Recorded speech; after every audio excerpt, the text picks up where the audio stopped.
ಸ್ನೇಹಿತರೆ, ಕಲ್ಯಾಣಿ ಹಿಡನ್ ವೈಬ್ಸ್ಗೆ ಸ್ವಾಗತ. ಇವತ್ತು ನಾವು ಮಾನವನ ಜನ್ಮ ರಹಸ್ಯ ಏನು ಇದರ ಬಗ್ಗೆ ತಿಳ್ಕೊಳ್ಳೋಣ. ಜೀವನು ನರಕದಲ್ಲಿ ತನ್ನ ಕರ್ಮಫಲವನ್ನು ಅನುಭವಿಸಿದ ನಂತರ ಮಳೆ ಹನಿಯಲ್ಲಿ ಸೇರಿ ಧಾನ್ಯಾದಿಗಳ ಮುಖಾಂತರ ತಂದೆಯ ಉದರದಲ್ಲಿ ಬಂದು ಬಳಿಕ ತಾಯಿಯ ಉದರವನ್ನು ಸೇರುತ್ತಾನೆ. ಜೀವನು ಹೋಗಿ ಸೇರಿರುವ ವೀರ್ಯದ ಒಂದೇ ಒಂದು ಬಿಂದುವು ಒಂದು ರಾತ್ರಿಯಲ್ಲಿ ಶೋಣಿತ ಮಿಶ್ರಣವಾಗುವುದು. 5 ರಾತ್ರಿಗಳಲ್ಲಿ ಅದೇ ಗುಳ್ಳೆಯಂತೆ ಉಂಡೆಯಾಗಿ 10 ದಿನಗಳಲ್ಲೇ ಬೋರೆ ಹಣ್ಣಿನಷ್ಟು ದಪ್ಪವಾಗಿ ಗಟ್ಟಿಯಾಗುವುದು. ತಿಂಗಳಿನೊಳಗೆ ತಲೆ, 2ನೆಯ ತಿಂಗಳಲ್ಲಿ ಕೈಕಾಲಿನಂತಹ ಅವಯವಗಳು, 3ನೆಯ ತಿಂಗಳಲ್ಲಿ ಮೂಳೆ, ಉಗುರು, ರೋಮಕೂಪಗಳು, 4ನೆಯ ತಿಂಗಳಲ್ಲಿ ಚರ್ಮ, ಮಾಂಸ ಇತ್ಯಾದಿ ಧಾತುಗಳು, 5ನೆಯ ತಿಂಗಳಲ್ಲಿ ಹಸಿವೆ, ಬಾಯಾರಿಕೆಗಳಾಗುವುದು ಶುರುವಾಗುತ್ತದೆ.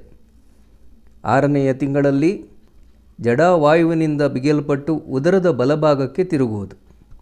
7ನೆಯ ತಿಂಗಳಲ್ಲಿ ಪೂರ್ವಜನ್ಮದ ಕರ್ಮದ ಜ್ಞಾನವಾಗುತ್ತದೆ. ತಾಯಿ ಉಂಡ ಅನ್ನ, ಪಾನೀಯಗಳು, ಪೌಷ್ಟಿಕಾಂಶಗಳು, ನೀರು ಇವೆಲ್ಲವುಗಳ ಸಾರವು ಅಪ್ಯಾಯನಿ ನಾಡಿಯ ಮುಖಾಂತರ ಶಿಶುವಿಗೆ ತೃಪ್ತಿಯನ್ನುಂಟು ಮಾಡುತ್ತದೆ. ಅದರಿಂದಾಗಿ ಜೀವನು ಮಲಮೂತ್ರದ ಜೊತೆಗೆ ಇದ್ದು ನರಳಬೇಕಾಗುತ್ತದೆ. ಇದು ಪೂರ್ವಜನ್ಮದ ಕರ್ಮ ಪಾಪಗಳನ್ನು ಅನುಭವಿಸುವುದೇ ಆಗಿದೆ. ಆ ನರಕದಲ್ಲಿದ್ದು ಕೆಟ್ಟ ವಾಸನೆಯನ್ನು, ಮೈಲಿಗೆಯನ್ನು, ಯಾವುದೇ ಮಡಿವಂತಿಕೆ ಇಲ್ಲದೆ ನರಕಯಾತನೆ ಅನುಭವಿಸುವುದೇ ಒಂದು ನರಕ. ಅದಕ್ಕೆ ಜೀವನು ಜೀವಿತ ಕಾಲದಲ್ಲಿ ಎಷ್ಟೇ ಭಗವಂತನಲ್ಲಿ ಕೇಳಿಕೊಂಡರೂ ಪುನರ್ಜನ್ಮದ ಸರದಿಗೆ ತನ್ನ ಕೆಟ್ಟ ಕರ್ಮದಿಂದ ಬರಲೇಬೇಕಾಗುತ್ತದೆ. ಶಂಕರಾಚಾರ್ಯರು ತಿಳಿಸಿರೋದು ಒಂದು ವಾಕ್ಯ ನೆನಪಿಗೆ ಬಂತು. ಏನೆಂದರೆ, ಪುನರಪಿ ಜನನಂ ಪುನರಪಿ ಮರಣಂ ಪುನರಪಿ ಜನನೇ ಜಠರೇ ಶಯನಂ. ಪ್ರತಿ ಜೀವನಿಗೆ ಮೋಕ್ಷ ಲಭ್ಯವಾಗದಿದ್ದಲ್ಲಿ ಬದುಕು, ಸಾವು ಇವುಗಳನ್ನು ಲೌಕಿಕವಾಗಿ, ದೈಹಿಕವಾಗಿ ಈ ಲೋಕದಲ್ಲಿ ಕಳೆಯಬೇಕಾಗುತ್ತದೆ. ಹೀಗೆ ಒಳಗಿರುವ ಜೀವವು ಕ್ರಿಮಿಗಳಿಂದ ಕಚ್ಚಲ್ಪಡುವುದು, ಹಾಗೆಯೇ ತಾಯಿಯು ಸೇವಿಸಿದ ಖಾರ ಪದಾರ್ಥಗಳಿಂದಾಗುವ ಬಾಧೆ ಸಹಿಸಬೇಕಾಗುತ್ತದೆ. ತಲೆಯನ್ನು ಬಗ್ಗಿಸಿಕೊಂಡು ಇಕ್ಕಟ್ಟಿನ ಆ ಜಾಗದಲ್ಲಿ ವಾಸಿಸುವನು. ಹಿಂದಿನ ಕರ್ಮಗಳಿಂದಾಗಿ ಮರುಗುವನು. 7ನೆಯ ತಿಂಗಳಲ್ಲಿ ಹಿಂದಿನ ಕರ್ಮದ ಅರಿವಾಗುವುದು, ಅಂದರೆ ಆ ಜ್ಞಾನವು ಉತ್ಪತ್ತಿಯಾಗುವುದು. ಈ ರೀತಿಯ ವಾಸವು ಮಾಡುವುದರಿಂದ ಅದರಿಂದಾಗುವ ದುಃಖದಿಂದ, ಸೂತವಾತದಿಂದಾಗಿ ಚಲಿಸಲ್ಪಡುವನು. ಆ ಜೀವನು ಉತ್ತಮ ಜೀವನಾಗಿದ್ದರೆ, ಅಂದರೆ ದೇವತೆ ಅಥವಾ ಪುಣ್ಯವಂತರು, ಋಷಿಗಳು, ಮುನಿಗಳು ಆಗಿದ್ದರೆ ತತ್ವಜ್ಞಾನವು ಉಂಟಾಗುತ್ತದೆ. ಅದರಿಂದಾಗಿ ಭಗವಂತನಲ್ಲಿ ಎಲ್ಲ ನರಕಗಳನ್ನು ತಪ್ಪಿಸುವಂತೆ ಪ್ರಾರ್ಥಿಸುತ್ತಾನೆ ಕೂಡ. ಭಗವಂತ, ನೀನು ಹಲವು ಅವತಾರಗಳನ್ನೆತ್ತಿ ಭಕ್ತರಿಗೆ ಉತ್ತಮ ಫಲಗಳನ್ನು ನೀಡುವವನು. ದುಷ್ಕರ್ಮದ ಫಲಕ್ಕೆ ನನಗೆ ಈ ಗರ್ಭವಾಸವನ್ನು ಅನುಭವಿಸುವ ದುಃಖವನ್ನು ಕೊಟ್ಟಿರುವೆ. ಸ್ಮೃತಿಯನ್ನು ದಾನ ಮಾಡಿದ್ದ ನಿನ್ನಲ್ಲಿ ದೈನ್ಯತೆಯಿಂದ ಬೇಡುತ್ತೇನೆ. ನೀನಂತೂ ತಾವರೆ ಎಲೆಗಳ ಮೇಲೆ ಬಿದ್ದಿರುವ ನೀರಿನಂತೆ ಏನೂ ಲೇಪವಿಲ್ಲದವನಾಗಿದ್ದಿ. ಆದರೆ ಇವೆಲ್ಲದಕ್ಕೆ ನಾನು ಬಂದಿಯಾಗಿದ್ದೇನೆ. ಇದರಿಂದಾಗಿ ಜೀವ ಭಿನ್ನವಾದ ನಿನಗೆ ಶರಣ ಹೋಗಿದ್ದೇನೆ. ನಿನ್ನ ಪ್ರೇರೇಪಣೆ ಇಲ್ಲದೆ ಯಾವ ಜೀವವು ನಿನ್ನಲ್ಲಿ ಶರಣಾಗತರಾಗುವರೇ? ನೀನು ಎಲ್ಲವನ್ನು ದಯಪಾಲಿಸುವವನಾದ್ದರಿಂದ ಈ ಶಾಪವನ್ನು ಪರಿಹರಿಸೆಂದು ಬೇಡಿಕೊಳ್ಳುತ್ತೇನೆ. ನಿನ್ನನ್ನು ಭಜಿಸುತ್ತೇನೆ. ಈ ಮಲಕೂಪದಿಂದ ಎಂದು ಬಿಡುಗಡೆಯಾಗುತ್ತೋ ನಾ ಕಾಣೆ. ನೀನು ಮಾಡಿರುವ ಪ್ರತಿ ಉಪಕಾರಕ್ಕೆ ಇದೋ ನನ್ನ ಪ್ರಣಾಮ. ಇದೊಂದೇ ನನ್ನಿಂದ ಆಗುವ ಸೇವೆ. ನೀನು ಕೊಟ್ಟ ಜ್ಞಾನದಿಂದಲೇ ಜೀವ ಜಡಭಿನ್ನವಾದ ನಿನ್ನನ್ನು ನೋಡುತ್ತಿರುವೆನು. ನಾನು ಹುಟ್ಟಿದರೆ ಕೂಡಲೇ ನನ್ನ ಜ್ಞಾನವೆಲ್ಲ ಹೋಗಿ ಅಜ್ಞಾನವು ಬಂದು ಆವರಿಸುವುದರಿಂದ ಸಂಸಾರ ಬೆಳೆಯುವುದು.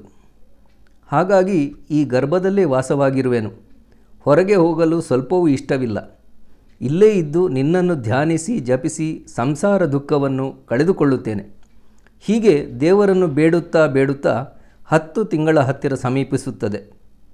ಪ್ರಸೂತಿ ವಾಯುವು ಹೊರಕ್ಕೆ ತಳ್ಳುತ್ತದೆ. ಹಾಗೆ ಇರೋ ಜ್ಞಾನವೆಲ್ಲ ಮರೆಯಾಗುತ್ತದೆ. ತಲೆ ಕೆಳಗಾಗಿ ಮೃತನಂತೆ ಹುಟ್ಟುವನು ಮತ್ತು ಈ ಭೂಮಿಗೆ ಬಂದನಲ್ವಾ ಅಂತ ಜೋರಾಗಿ ಅಳುವನು. ಆ ಕೂಡಲೇ ನೊಣ, ನುಸಿ, ಸೊಳ್ಳೆ ಇತ್ಯಾದಿ ಕೀಟಗಳೆಲ್ಲ ಮುತ್ತಿಕೊಂಡು ಅಳುವನು. ಅದಕ್ಕೆ ತಾಯಿಯು ಮಗು ಹಸಿವಿನಿಂದ ಅಳುತ್ತಿರಬೇಕೆಂದು ಭಾವಿಸಿ ಸ್ತನ್ಯಪಾನವನ್ನು ಕೊಡುವಳು. ಮಗುವು ಹಸಿವಿನಿಂದ ಅತ್ತರೆ ಹೊಟ್ಟೆ ನೋವಿನಿಂದ ನರಳುತ್ತಿದೆ ಎಂದು ಭಾವಿಸಿ ಔಷಧವನ್ನು ಉಣಿಸುತ್ತಾಳೆ ತಾಯಿ. ಹೀಗೆ ಪಶುವಿನಂತೆ ಶಿಶುತನವನ್ನು ಕಳೆಯುತ್ತಾನೆ. ಬಳಿಕ ಕಷ್ಟದಲ್ಲಿ ವಿದ್ಯೆಯನ್ನು ಕಲಿಯುವನು.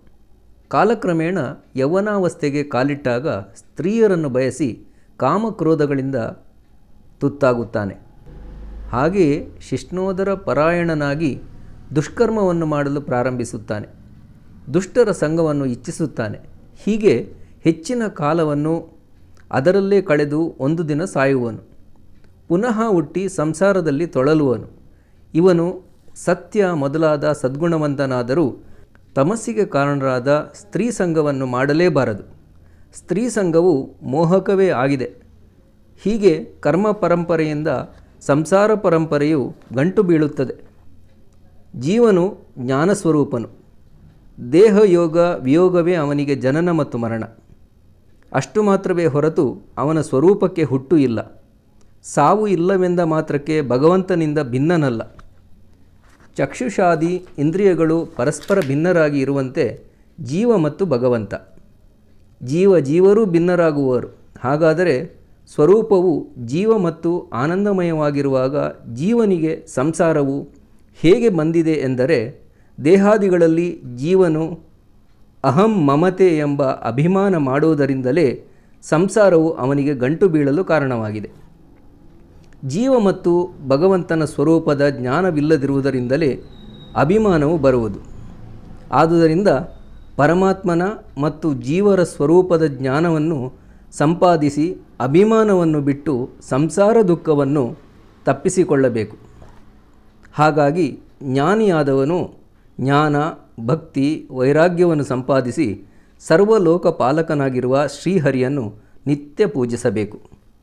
ಸ್ನೇಹಿತರೆ, ಇವೆಲ್ಲ ಆಧ್ಯಾತ್ಮಿಕವಾಗಿ ಶ್ರವಣ ಮಾಡುವುದು, ವೀಕ್ಷಿಸುವುದು ಸತ್ಕರ್ಮಗಳನ್ನು ಸನ್ಮಾರ್ಗದೆಡೆಗೆ ಕೊಂಡೊಯ್ಯುತ್ತದೆ. ಜ್ಞಾನ ಸಂಪಾದನೆಯ ವೃದ್ಧಿ ನಿರಂತರವಾಗಿ ಪರಮಾತ್ಮನೆಡೆಗೆ ಸೆಳೆಯುತ್ತದೆ. ಅದುವೇ ಭಕ್ತಿ. ಶ್ರೀಹರಿಯನ್ನು ಭಜಿಸಿ ಪುಣ್ಯ ಸಂಪಾದಿಸುವುದೇ ಪ್ರತಿಯೊಬ್ಬನೂ ಮಾಡಲೇಬೇಕಾದ ಸೇವೆ. ಸ್ನೇಹಿತರೆ, ಕಲ್ಯಾಣಿ ಹಿಡನ್ ವೈಫ್ಸ್ನ ಎಲ್ಲ ವಿಡಿಯೋಗಳನ್ನು ವೀಕ್ಷಿಸಿ. ಇಂದಿನ ಜನ್ಮ ರಹಸ್ಯದ ವಿಡಿಯೋ ನೀವೆಲ್ಲ ತುಂಬಾ ಇಷ್ಟಪಟ್ಟಿದ್ದೀರಿ ಅಂತ ತಿಳ್ಕೊಳ್ತೀವಿ.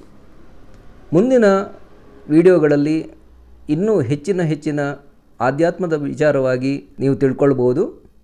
ಕಲ್ಯಾಣಿ ಹಿಡನ್ ವೈಫ್ಸ್ನ ಎಲ್ಲ ವಿಡಿಯೋಗಳನ್ನು ವೀಕ್ಷಿಸಿ. ಸಬ್ಸ್ಕ್ರೈಬ್ ಮಾಡದೇ ಇರುವವರು ಸಬ್ಸ್ಕ್ರೈಬ್ ಮಾಡಿ, ಲೈಕ್ ಮಾಡಿ, ಶೇರ್ ಮಾಡಿ. ಮುಂದಿನ ವಿಡಿಯೋದಲ್ಲಿ ಸಿಗೋಣ. ಧನ್ಯವಾದಗಳು. ನಮಸ್ಕಾರ.